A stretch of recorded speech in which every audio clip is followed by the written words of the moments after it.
So you want to keep your guitar safe, right? Your prized possession. You love your guitar, but you also want to keep it accessible, so you get one of these stands. You see? These stands are super sturdy, right? You set it up.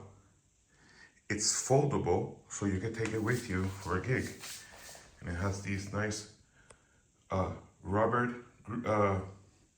this has rubber on it to protect the finish of your guitar. That way your guitar doesn't get scratched, right? It's really well made, very sturdy.